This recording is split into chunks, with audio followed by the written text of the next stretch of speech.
ఈ రోజు జాతీయ వడ్డెర సంఘం డైరెక్షన్ లో 2 తెలుగు రాష్ట్రాలలో కూడాను అక్కడ కూటమి ప్రభుత్వం అయితేనేముంది, ఇక్కడ రేవంత్ రెడ్డి గారి గవర్నమెంట్ అయితేనేముంది. ఫస్ట్ వడ్డర్లకి ఎవరైతే దగ్గరకు తీసుకొని ఎవరైతే రాజకీయంగా ఆదరిస్తా ఉన్నారో మొదటి నుంచి కూడా మేము వాళ్ళతోనే ఉంటా ఉన్నాం. ఎన్టీ రామారావు గారు తెలుగుదేశం పార్టీని స్థాపించినప్పుడు కమ్యూనిస్టు పార్టీలలో పనిచేసే వడ్డర్లందరూ అంటే శ్రమని నమ్ముకొని చెమట చుక్కలను నమ్ముకొని మేము ఏ నాయకుడిని అయితే నమ్ముకుంటామో ఆ నాయకుడిగా కమిట్మెంట్ గా అప్పటి నుంచి ఇప్పటి వరకు పనిచేస్తూ వస్తూనే ఉన్నాము. మేము ఒక్కసారి ఒక పార్టీ జెండా పట్టుకున్నాము అని అంటే మీరు ఏ ఊరికి పోయినా చూడండి, ఆ ఊరు ఎంట్రన్స్ లో వడ్డరోల సమాధుల మీద జెండాలు ఎగురుతా ఉంటాయి. అంటే అంత కమిటెడ్ గా పనిచేసే దాంట్లో మేము క్లారిటీగా ఉన్నాము. ఎన్టీ రామారావు గారు ఎప్పుడైతే తెలుగుదేశం పార్టీ పెట్టారో ఆ తెలుగుదేశం పార్టీ పుట్టుకలో నుంచే బీసీలకి రాజ్యాధికారంలోకి తీసుకురావాలనే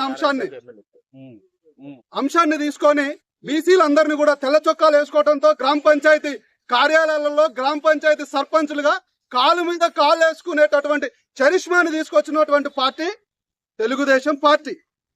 ఆ తెలుగుదేశం పార్టీ ఏదైతే ఉన్నదో ఆనాటి నుంచి ఈనాటి వరకు కూడా గతాన్ని ఆల్రెడీ నాకన్నా ముందు మాట్లాడిన పెద్దలందరూ మాట్లాడారు.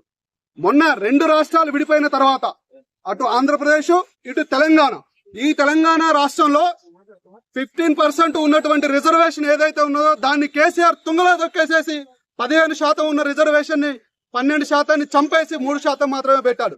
కానీ అక్కడ ఫస్ట్ టైం వచ్చిన తెలుగుదేశం పార్టీ వడ్డర్లకు మైనింగ్ లో 10% అవకాశాన్ని ఇచ్చింది.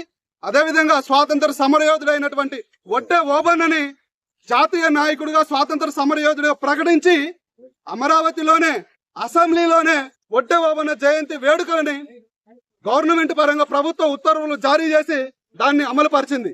ఆ ప్రభుత్వం ఏదైతే అమలు పరిచిందో ఆ ప్రభుత్వం అమలు పరిచిన తర్వాతనే ఇక్కడ తెలంగాణ కాంగ్రెస్ గవర్నమెంట్ అమలు పరిచింది. అదేవిధంగా అక్కడ నారా చంద్రబాబు నాయుడు గారు తొలి ముఖ్యమంత్రి అయినప్పుడు దేవళ్ల మురళీ ప్రసాద్ ని వడ్డెర ఫెడరేషన్ చైర్మన్ గా ప్రకటించారు, డైరెక్టర్లను ప్రకటించారు, కొంత బడ్జెట్ ని ప్రకటించారు. అదేవిధంగా అక్కడ ఉన్నటువంటి క్వారీలు మరం గుట్టలు బాక్సైట్ గుట్టల మీద 10% అవకాశాన్ని ఇచ్చి వడ్డర్లను ఆర్థికంగా నిలబడాలని చెప్పేసి మీ కాళ్ళ మీద మీరు నిలబడాలి.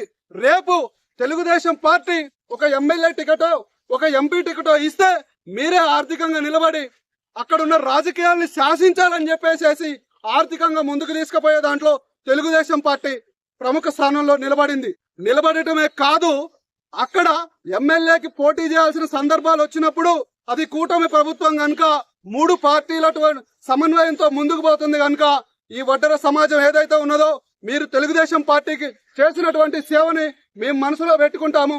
ఖచ్చితంగా ఈ ఏదో ఒక విధమైనటువంటి రేపు ఎమ్మెల్యే ఎమ్మెల్సీ రాజ్యసభ ఎంపీలలో ఖచ్చితంగా కూర్పు చేస్తామని లోకేష్ గారు మాట ఇవ్వడం జరిగింది. లోకేష్ గారు మాట ఇచ్చిన తర్వాత అక్కడ ఉన్నటువంటి వడ్డెర యువకులందరూ కూడా ఏకముక్త కంఠంతో తెలుగుదేశం జెండా పార్టీలకు అతీతంగా పట్టుకొని నారా చంద్రబాబు నాయుడు గారిని ముఖ్యమంత్రిగా చూడాలి. అదేవిధంగా జనసేన ఇచ్చిన స్థానాల్లో మనం ఖచ్చితంగా పనిచేయాలని చెప్పేస్తే ఇక్కడ ఖమ్మం జిల్లాలో ఉన్న వడ్డెర సంఘానికి సంబంధించిన కొంతమంది నాయకులు మాకే తెలుగుదేశం పార్టీ డబ్బులు ఇవ్వలేదు, ఏ పార్టీ నాయకుడు పైసలు ఇవ్వలేదు, మేమే వెళ్ళి స్వతంత్రంగా పనిచేసినాం. పనిచేసిన తర్వాత మాకు తెలుగుదేశం పార్టీ మా శ్రమను గుర్తించి రాజకీయంగా మాకు రాజకీయ భవిష్యత్తుని స్టార్ట్ చేసింది.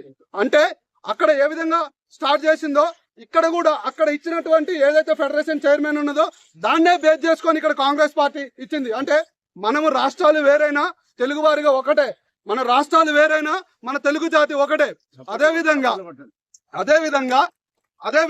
ఈ రోజు గవర్నర్ కోటాలో ఎమ్మెల్సీ ఇయటం అంటే అది ఆషామాషి సబ్జెక్ట్ కాదు. యాక్చువల్ గా గవర్నర్ కోటాలలో రాజ్యసభలలో ఎవరికి ఇస్తారంటే 1,000 కోట్లు, 2,000 కోట్లు, 10,000 కోట్లు రూపాయల డబ్బులు ఉన్న వాళ్ళు, అదే విధంగా ట్యాక్స్ పే చేసే వాళ్ళు, పార్టీలకి ఫండ్స్ ఇచ్చే వాళ్ళకి, సంపన్న వర్గాలకి ఇస్తే వాస్తవంగా పార్టీకి లాభం జరుగుతుంది. కానీ ఒక సాధారణ మహిళకి రమాదేవి లాంటి వాళ్ళకి ఎమ్మెల్సీ ఇవ్వడం జరిగింది. కాబట్టి మీరు ఏ విధంగా మమ్మల్ని గుర్తించి మాకు ఒక విధంగా ప్రాధాన్యతను ఇచ్చారో అదే విధంగా మేము కూడా తెలుగుదేశం పార్టీని మా గుండెల్లో పెట్టుకొని మాకు మీరు అవకాశాలు ఇచ్చినంత కాలం మిమ్మల్ని స్మరించుకుంటూ ఉంటామని చెప్పేసి, అదే విధంగా ఆనాడు తెలుగుదేశం పార్టీని స్థాపించేటప్పుడు నందమూరి స్వర్గ రామారావు గారు ఏ బీసీలను అయితే ముందుకు పెట్టాలనుకున్నారో అదే విధంగా మాకు అవకాశం ఇచ్చారు. అదే విధంగా ఇక్కడ ఖమ్మం కార్పొరేషన్ లో ఎన్నికలు జరుగుతున్నాయన్న మీ తెలుగుదేశం పార్టీ గానీ ఏమైనా కూటమి పార్టీగా కానీ అలయన్స్ లో వచ్చిన గవర్నమెంట్ లో కూడా మాకు సంబంధించినటువంటి ఆ విధంగా మైనింగ్ కి సంబంధించిన హక్కులు కావచ్చు మిగతా విషయంలో మా శక్తి తక్కువ గనుక మీరు కొట్లాడితే మీ గొంతు పెద్దగా ఉంటది కనుక మీ జెండాని ముందుకు పెట్టి మా కోసం కొట్లాడాలని ఇప్పటి వరకు మీరు చేసినటువంటి సర్వీస్ ని మీరు ఇచ్చిన అవకాశాలన్నిటికీ కూడా మరొకసారి ధన్యవాదాలు తెలియజేస్తా ఉన్నాం. అదే విధంగా ఇప్పటి నుంచి ఉన్నటువంటి వడ్డెర సమాజం ఏదైతే ఉన్నదో అదే విధంగా మేము కూడా ఇక్కడ రాజ్యాధికారం కోసం ఆలోచన చేస్తా ఉన్నాం. మిగతా కులాలని సంచార జాతులని బహుజన కులాలను కూడా కలుపుకొని పోతామని తెలియజేస్తూ అదే విధంగా మహాత్మా జ్యోతి పూలే ఐడియాలజీ సొసైటీ ఇక్కడ ఏ కార్యక్రమం జరిగినా కూడా బీసీల కార్యక్రమాలు ఇక్కడ నుంచి పెద్ద ఎత్తున జరుగుతా ఉన్నాయి.